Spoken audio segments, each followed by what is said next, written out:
یو هستی دا یو مایار زمون شیخ سے وفادار پمون گران رحم اللہ حقانی دیر پرزگار یو هستی دا یو مایار زمون شیخ سے وفادار پمون گران رحم اللہ حقانی دیر پرزگار. الحمد لله وحده والصلاة والسلام على من لا نبي بعده. د اهل سنت والجماعت د عقیدې سره تعلق لرونکو غیرتمند مسلمانانو ورونو، په تیرو درسونو کې دا خبره واضحه شوه چې په قرآن کریم کې د پښو د وینځلو حکم دی او د رسول الله صلی الله علیه وسلم په تقریبا 2 احادیثو کې د پښو د وینځلو ذکر دی. لدې وجه نه 4 واړه امامان او ټول امت مسلمه په دې باندې متفق دی چې په دې نریو ساده جرابو باندې مسح کول حرام دي او چا چې په دې باندې مسح وکړه د هغه اودس نه کیږي او د هغه پسې لمونځ حرام دی، لمونځ ورپسې نه کیږي. غیر مقلدین د قادیانیانو په موافقت کې یو څو چالاکیانې کوي.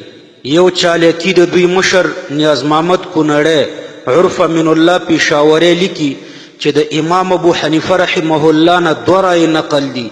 اول دا چې مسح په جرابو باندې نه ده جایزه مګر چې مجلدین یا منعلین وي، او وروسته وایي دویم روایت د امام ابو حنیفه نه اباحت مطلقا ده چې په جرابو باندې مسح جایزه ده او رجوع وی کړی دا قول د صاحبینو ته. وګوره د نیاز محمد کونړي کتاب الحق السری جلد 2 صفحه 615. ګوري ورونو لا مذهب خناس لیکي چې دویم روایت د امام ابو حنیفه رحمه الله نه اباحت مطلقا ده چې په جرابو مسح جایزه ده. دلته دا په دې طریقه د شیطان ډیپټي ادا کوي چې د عوامو ذهن ته دا ورچي چې د امام ابو حنیفه رحمه الله دویم روایت دا ده چې په هر قسم جرابو باندې مسح جایزه ده، سخینی وي او که غیر سخینی وي، یعنی رقیقی ساده وي. حالان کې ګوره داسې نه ده.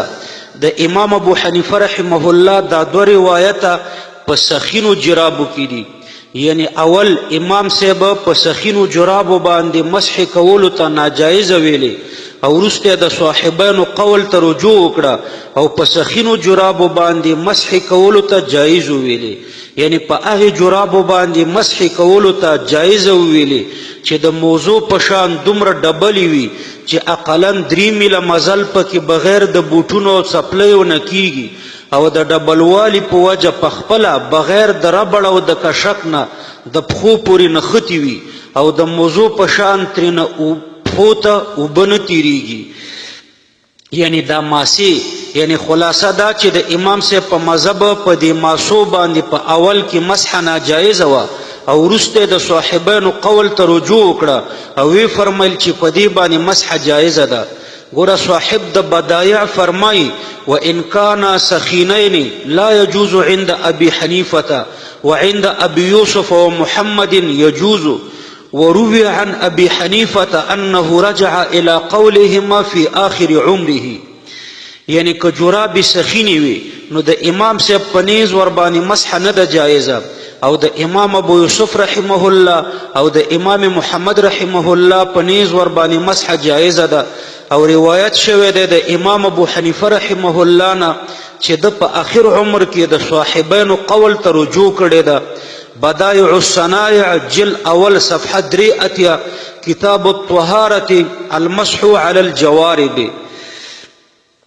لا مذهب نیاز محمد کونړي د بدایع الصنایع عبارت داسې را نقل کړی دی فعلت ما كنت منعت عنه. حالان کې داسې په بدایع الصنایع کې نه دی. بدایع الصنایع والا عبارت داسې لیکلی دی چې فعلت ما كنت امنع الناس عنه.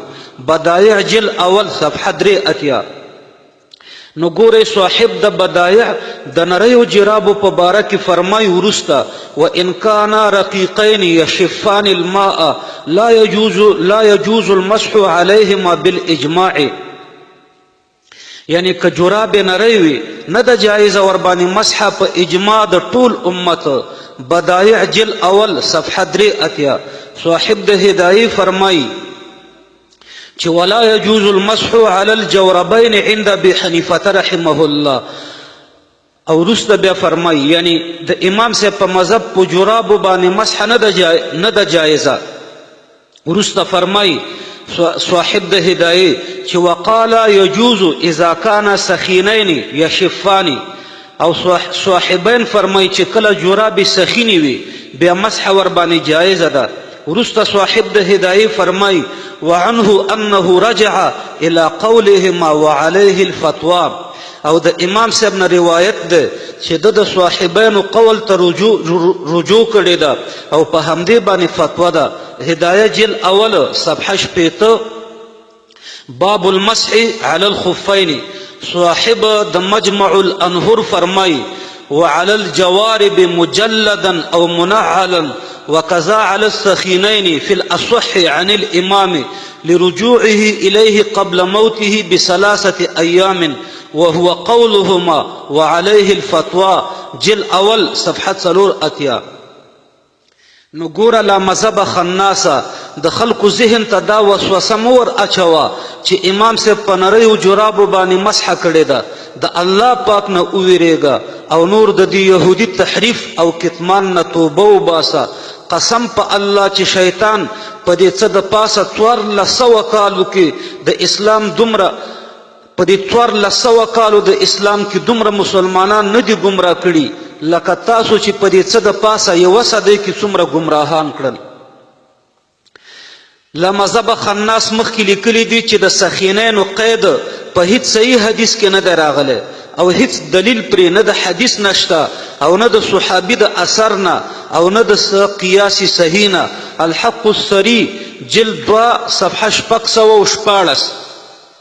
ګوره لا مذهب خناسه دلته د اجماع قید پرېښودلو حالان کې په دې قید باندې یو دلیل اجماع ده او د اجماع نه وتونکی جهنمي دی. بخاري جلد 2 صفحه 1045. دویم سید التابعین امام سعید بن المسیب رحمه الله او علامة التابعین امام حسن بصری رحمه الله اعلان کوي چې یمسحوا علی الجوربین اذا کانا صفیقین. په هغو جرابو باندې مسح کیږي چې سخینین وي. استاذ البخاری ابن ابي شیبه جل اول صفحه 188. ګوره د دې اعلان په زمانه کې ښه ډېر صحابه موجود وو او تابعین او تبع تابعین هم ښه ډېر وو مګر د دې خیر القرون هیڅ محدث او مجتهد د دې قید په خلاف باندې آواز پورته نه کړو. او د دوی نه وروسته امام ابو یوسف امام محمد امام شافعی امام سفیان الثوری امام عبدالله ابن المبارک او امام ترمذی رحمهم الله دوی ټولو دا قید ذکر کړی دی. وګوره ترمذی صفحه 9 باب المسح على الجوربين والنعلين. دارنګي وګوره مصنف ابن ابي شيبه جل اول صفحه 188.